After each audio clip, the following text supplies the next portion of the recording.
Hello, welcome to my blog on Triple Take Productions, tripletake.net. I am Reagan Macaulay, and today I am interviewing filmmaker and director Amelia Moses, and her film Bloodthirsty will be released on Friday, April 23rd. I actually had a chance to review the film during the Blood in the Snow Festival in 2020 in November. It was fantastic, and so I've been looking forward to talking to you, Amelia. Yeah, thanks so much, and thanks for having me. Oh, absolutely. Okay, so first, tell me a bit about yourself and your background in film. Let's start there. Yeah, so I grew up in Vancouver, but I went to film school in Montreal, which is where I still live now. Cool.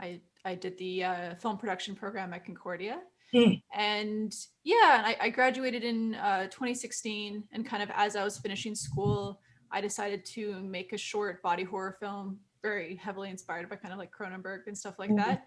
And it was my first time kind of delving more directly into the genre because I felt like in film school it wasn't really something that people did, or it just was maybe not as like accepted. And so as I was finishing school, I kind of took that opportunity, and I realized it was really like a sphere that I felt very comfortable in. And then I made my first feature we shot in 2019 called Bleed With Me, which is a kind of cabin in the woods psychological horror film. yep. And that's going to be coming out later this year as well.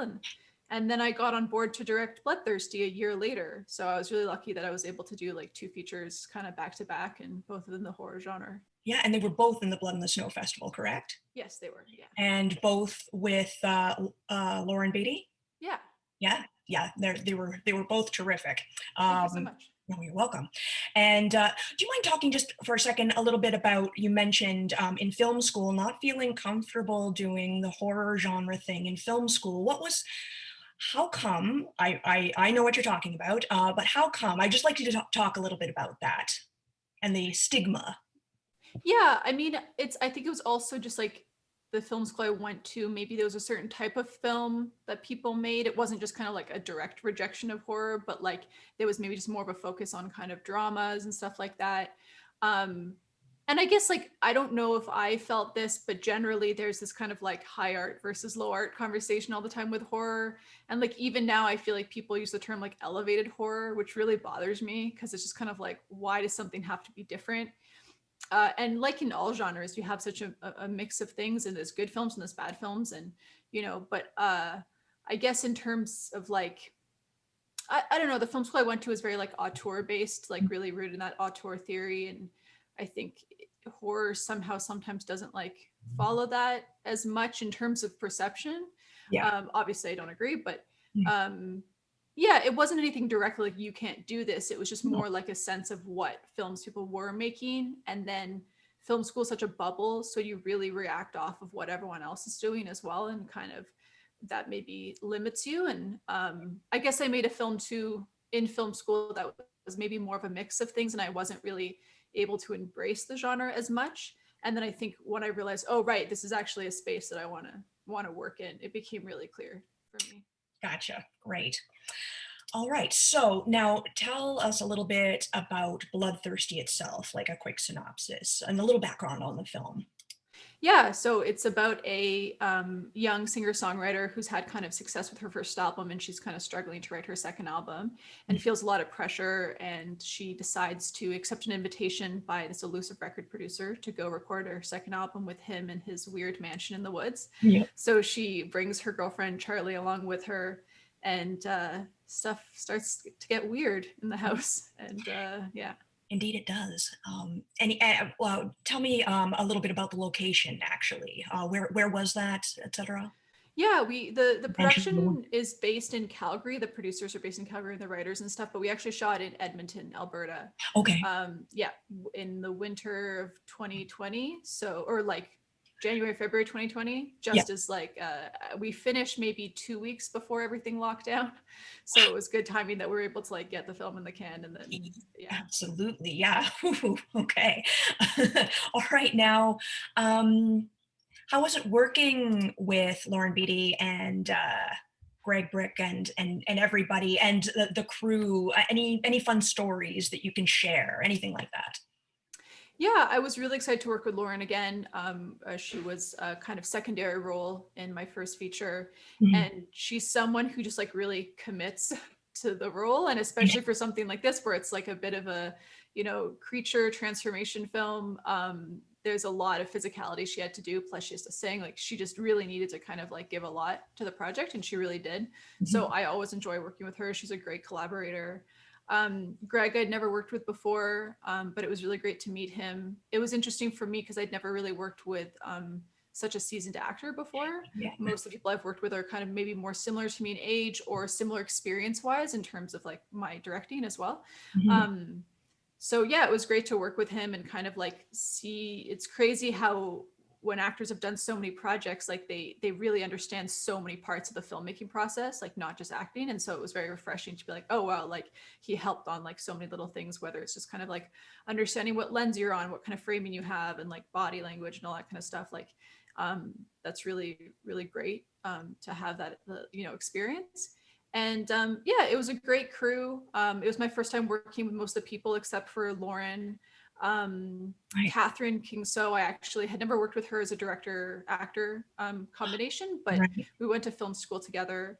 And so it was really great to finally like work with her as an actor because I'd kind of followed her since film school, kind of seeing what she was doing. And she'd done some really fun stuff as a performer. So I was excited to work with her. And yeah, it was a good crew, small crew, but we all kind of, you're in a weird house like that in the winter, you just like creates a vibe. So yeah, it was a good experience. That house. So it's a house that out there existing. How did you Mhm. manage to get that? Yeah, lots of location scouting. We looked at lots of different places. I really wanted to find somewhere that was pretty unique and different, Mhm. and we really lucked out finding that place because a lot of the stuff we were looking at was just maybe a little too generic.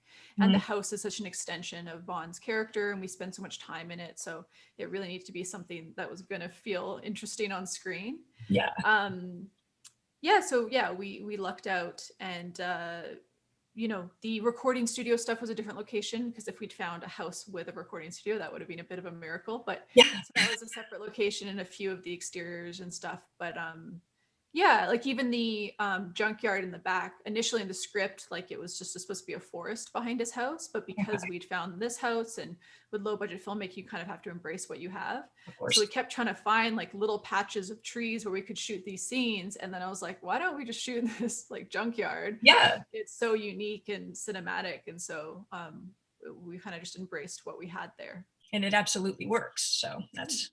that's a wonderful thing when that stuff comes together. Yeah, it's kind Um, of the joy of filmmaking, really. yeah, yeah, and in ways I find sometimes, in particular, low budget filmmaking, when you do have to embrace what you got, sometimes just more comes out of it that way. I feel Yeah, like. totally, for Yeah. sure.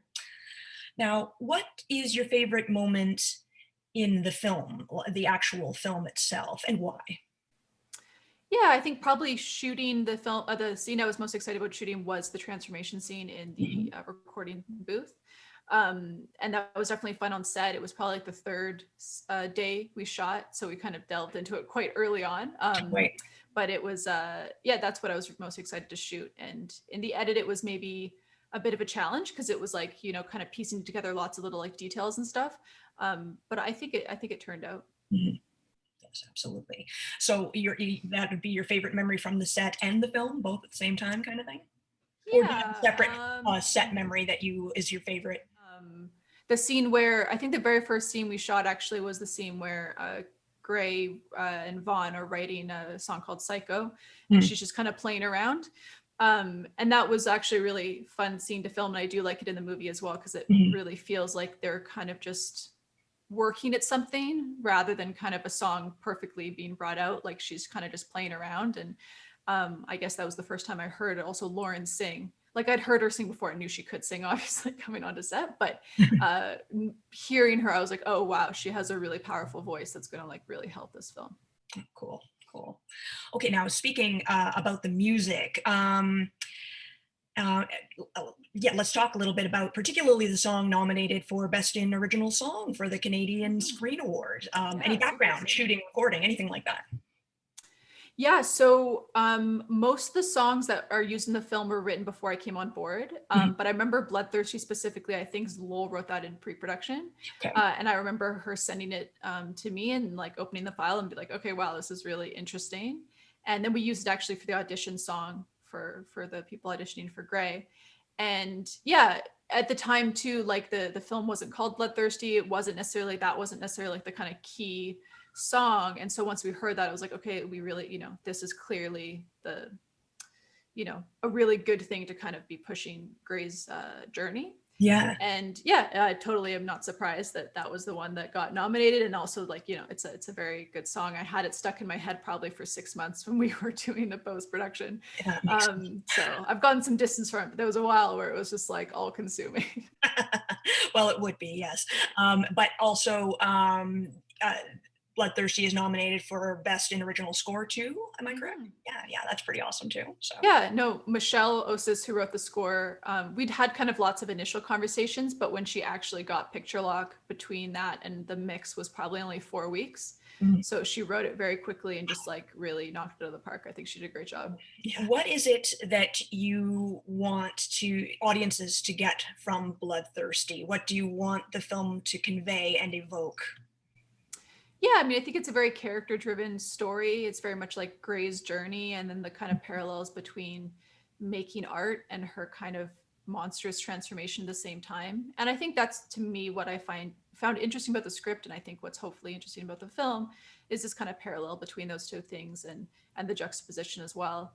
Um, and this idea that, maybe you have to be a bit of a monster to be an artist. Yeah, that's particularly interesting, I think, Yeah. and probably a little bit true, if not a lot. Yeah, Um, aspects of it for sure. yeah, yeah, aspects. I mean, not literally, of course. But, now, it's released this Friday, the 23rd, Mhm. um, on iTunes and major VOD platforms in Canada and the US too. Yes, we were Yes. Okay. hoping for more of a theatrical, but I think in the state of the world, it's just going to be online. But Yeah, people can watch it from, the comfort of their own home. exactly. Yeah. So, what is anything next for the film, or is this pretty much like the culmination? Yeah, I believe it'll be playing elsewhere, like around the world, in Europe, coming up soon. I don't know exactly when the announcements about that will be happening, but it will be get a wider release in Europe at Nice, some nice. point. Yeah. Okay, cool. And what's next for you? Yeah, I don't really know. I'm still kind of processing these last two projects as well as just like the state of the world and stuff. But Yeah, that's been um, complicated. yeah, I've been developing a script with a writer based in Toronto and then my producer Lee Marshall, who worked on Bleed with me as well. And Cool. so we're working together on an original script by a writer in Toronto. So we're kind Oh, of neat. working around with that. Okay, terrific. Now, what have been some of your favorite projects besides Bloodthirsty as for you as a director? Yeah, I mean, I don't have many, so it's hard to You hard to say. know, or Um, maybe moments.